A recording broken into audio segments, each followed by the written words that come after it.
Welcome to Arul cooking channel. இன்றைக்கி நம்ம சேனலில் பார்க்க போகிற ஸ்பெஷல் ரெசிபி அரைநெல்லிக்காய் வச்சு நல்லா 10 நிமிஷத்தில் சூப்பரான டேஸ்ட்டில் நல்லா மணக்க ரசம் தான் பார்க்க போகிறோம். நெல்லிக்காவில் விட்டமின் சி அதிகமாகவே இருக்குது. ஸோ உடம்புக்கு ரொம்ப நல்லது. குழந்தைங்கக்கிட்ட அரைநெல்லிக்காய் கொடுத்தா அந்த அளவுக்கு விரும்பி சாப்பிட மாட்டாங்க. அதை இந்த மாதிரி ரசத்தில் போட்டு கொடுங்க, ரொம்ப நல்லா சாப்பிடுவாங்க. ரசமே பிடிக்காதவங்களுக்கும் இந்த மாதிரி ரசம் கண்டிப்பாக பிடிக்கும். இப்போது ரசம் செய்ய ஸ்டார்ட் பண்ணிக்கலாம். ரசம் செய்யறதுக்கு ஃபஸ்ட்டு 2 அரைநெல்லிக்காவை சாப் பண்ணி சேர்த்துருக்கேன்.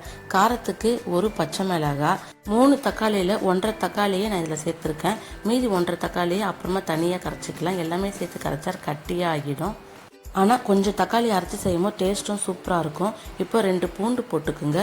கொஞ்சமாக கொத்தமல்லி, இதுக்கு முக்கியமான மிளகு சீரகம் ஒரு ஸ்பூனுக்கு போட்டுக்குங்க. 1 ஸ்பூன் மிளகு, 1 ஸ்பூன் சீரகம் சேர்த்துக்குங்க. இப்போ இதை அரைச்சி எடுத்துகிட்டு வந்துக்கலாம். ரொம்ப நைஸாக அரைக்க வேண்டாம், கொஞ்சம் குறப்பாக அரைச்சி எடுத்துகிட்டு வந்துக்கலாம். அப்போ தான் நல்லாயிருக்கும் ரசத்துக்கு. இந்த அளவுக்கு கரெக்டாக இருக்கும் பாருங்கள். இப்போ நான் ஸ்பூனில் எடுத்து காட்டுறேன் பாருங்கள். இது கரெக்டான கன்சிஸ்டன்சி. இந்த அளவுக்கு அரைச்சா போதும். பருப்பு ஒரு 3 ஸ்பூன் அளவுக்கு பருப்பு சேர்த்து நல்லா ஒரு 5 விசில் போட்டு எடுத்திருக்கேன். இது துவரம் பயிறு. நெல்லிக்காய் ரசத்துக்கு கண்டிப்பாக துவரம் பருப்பு இந்த மாதிரி போடணும், அப்போ தான் டேஸ்ட் நல்லாயிருக்கும். ரசத்துக்கு தேவையான எல்லா இன்க்ரீடியன்ஸும் ஒன்றா மிக்ஸ் பண்ணிக்கலாம். ஃபஸ்ட்டு 1.5 தக்காளியை நான் இதில் சேர்த்துக்கிறேன். அரைச்சி வச்ச விழுதையும் இதில் சேர்த்து கொஞ்சம் தண்ணியும் ஊற்றிக்கிட்டு நல்லா கரைச்சிக்கலாம். நான் ஃபஸ்ட்டே கொஞ்சமாக தண்ணி ஊற்றி தக்காளியை நல்லா மிக்ஸ் பண்ணிக்கிட்டேன். அதுக்கப்புறமா திருப்பியும் விழுது சேர்த்துட்டு நல்லா கையை வச்சு நல்லா பிசைஞ்சிக்கிட்டேன். தக்காளி இந்த மாதிரி பிசைஞ்சு செய்யும்போது நல்லாயிருக்கும். ரசத்துக்கு தக்காளி நிறைய சேர்த்தா டேஸ்ட் சூப்பராக இருக்கும்.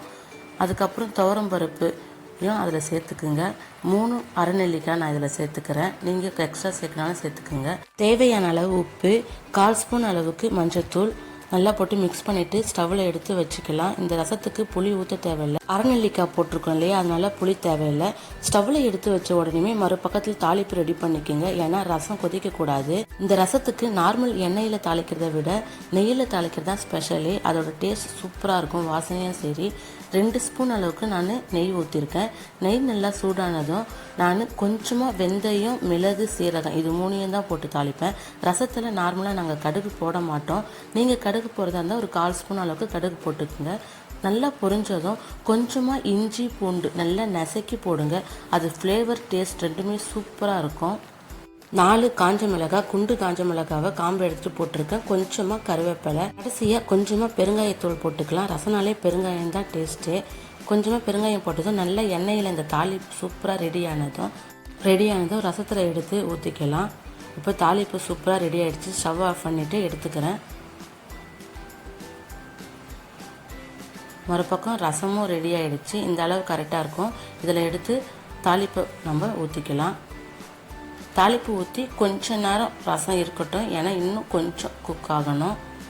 ஆனால் கொதிக்கக்கூடாது. இது கரெக்டான கன்சிஸ்டன்சி. நல்லா நுர கிளம்பி வருது பாருங்கள். இந்த நேரத்தில் கொஞ்சமாக கொத்தமல்லியை சாப் பண்ணி சேர்த்துட்டு ஸ்டவ்வை ஆஃப் பண்ணிடுங்க. அரைநெல்லிக்காய் போட்டு சூப்பரான டேஸ்டான ஹெல்த்தியான ரசம் ரெடி ஆகிடுச்சு. இந்த ரசம் செய்கிறதுக்கு ரொம்ப நேரம்லாம் ஆகாதுங்க. 10 நிமிஷத்தில் ரசம் ரெடி ஆகிடும். நீங்களும் கண்டிப்பாக உங்கள் வீட்டில் செஞ்சு கொடுத்து பாருங்கள். டேஸ்ட் ரொம்ப சூப்பராக இருக்கும். ரசமே பிடிக்காதவங்களும் விரும்பி வாங்கி சாப்பிடுவாங்க. அந்த அளவுக்கு டேஸ்ட் நல்லாயிருக்கும், உடம்புக்கும் நல்லது. அருள் குக்கிங் சேனல் லைக் பண்ணுங்கள், ஷேர் பண்ணுங்கள், சப்ஸ்கிரைப் பண்ணுங்கள். தேங்க்யூ ஃபார் வாட்சிங்.